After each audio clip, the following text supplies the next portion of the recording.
Masalah bid'ah ini adalah masalah sensitif betul banget Pak, sensitif banget Pak. Yang bila dibicarakan atau ditegur akan membuat perpecahan umat. Betul Pak, sahih. Tapi kalau kita diam berakibat bid'ah merajalela, sunnah semakin hilang. Kalau kita bicara berakibat jadi kayak ada gesekan. Tapi kata Imam Asy-Syatibi apa? Mudarat tersebar dan merajalelanya bid'ah itu lebih besar dibandingkan mudarat daripada gesekan yang muncul akibat membantah apa? Bid'ah. Maksudnya kan ada kaidah usul fikih, kalau bertemu dua mudarat, maka ambil yang paling ringan mudaratnya. Nah, sekarang kalau kita diam, antum semua diam, itu semakin menyebar, semakin merajalela. Kita diamkan. Jangan. Kita harus jelaskan. Makanya kata Imam Ahmad apa? Fa idza sakattu ana wa sakatta anta, kalau aku diam kamu diam, kapan orang bodoh tahu ini benar ini salah? Kapan? Sekarang kalau kita menjelaskan maksiat, pelaku maksiat juga ngambek Pak. Kita menjelaskan tentang bahaya LGBT misalnya, itu orang-orang LGBT marah Pak. Apakah hanya karena takut berpecah belah kemudian kita diam? Apa bedanya? Sama halnya dini. Apalagi bid'ah itu sangat merusak kemurnian Islam. Apakah tidak ada lembaga resmi yang memberikan pencerahan? Nah ini masalahnya nggak ada Pak. Nggak ada lembaga yang resmi yang memberikan pencerahan. Yang ada banyak juga yang malah kemudian membela kebid'ahan. Ini yang kita tentunya tidak inginkan akhwal Islam. Ya kalau misalnya itu bid'ah-bid'ah yang masih diperselisihkan oleh para ulama, kita juga paham kok. Kita tidak pernah mencap pelakunya sebagai ahli bid'ah. Tapi kan masalah khilafiyah, yang satu mentarji ini bid'ah, yang satu mentarji ini bukan bid'ah, soal-soal biasa sama dengan masalah fikih. Apa bedanya? Masalah fikih misalnya, mazhab Syafi'i mengatakan makmum baca Al-Fatihah di belakang imam, baik sir maupun jahar. Imam Ahmad mengatakan kalau jahar diam, kalau sir baca. Abu Hanifah mengatakan jangan baca sama sekali.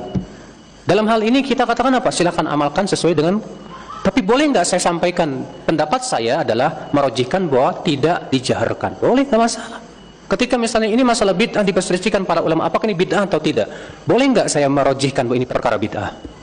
Boleh. Sesuai dengan yang kita pandang rojih. Tapi kita tidak menghukumi lawan kita sebagai ahli bid'ah. Kenapa? Karena ini masalah khilafiyah di kalangan para ulama juga. Beda dengan para ulama semua sepakat, ya. Ulama yang dimaksud dengan ulama di sini ulama-ulama Ahlus Sunnah wal Jamaah, terutama ulama salafus saleh. Ya, salafus saleh itu generasi-generasi pertama. Kalau misalnya mereka semua sepakat seluruhnya tanpa terkecuali mengatakan itu bid'ah, masa kita diem? Karena di zaman sekarang ini kan Pak, banyak perkara-perkara yang di zaman dahulu para ulama sudah sepakat, di zaman sekarang diperselisihkan. Padahal di zaman dulu tidak ada perselisihan. Di zaman sekarang terjadi perselisihan. Dianggaplah ini masalah khilafiyah. Padahal setelah kita cross check, kita gali-gali, di zaman dahulu nggak ada perselisihan. Nggak ada. Ini yang penting harus kita pahami. Ya, memang sensitif banget memang Pak pembahasan masalah ini Pak. Makanya saya kalau membahas masalah bid'ah itu harus detail pembahasannya Pak.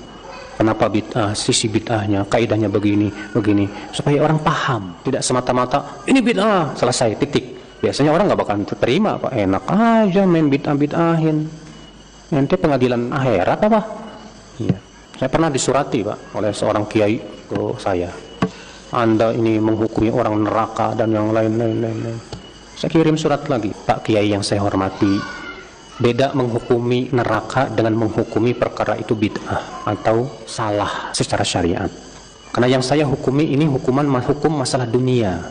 Adapun masalah neraka itu urusan Allah, bukan urusan saya. Maka saya hukumi ini bid'ah karena berdasarkan dalil-dalil. Kalau Pak Kiai saja boleh menghukumi ini bukan bid'ah, maka saya tidak boleh Pak untuk merojihkan bahwa itu ternyata itu bid'ah. Ini masalah-masalah ilmiah Pak Kiai. Masalah ilmiah kita diberikan kebebasan untuk melihat mana yang paling kuat sesuai dengan ilmu hujjah, bukan sesuai dengan hawa nafsu. Alhamdulillah besoknya Pak Kiainya ngirim salam buat saya Pak. Salam buat Ustadz Badru. Kalau kiainya berilmu insya Allah Pak paham. Tapi kalau kiainya kurang ilmunya ya ngambek-ngambek aja isinya. Ya.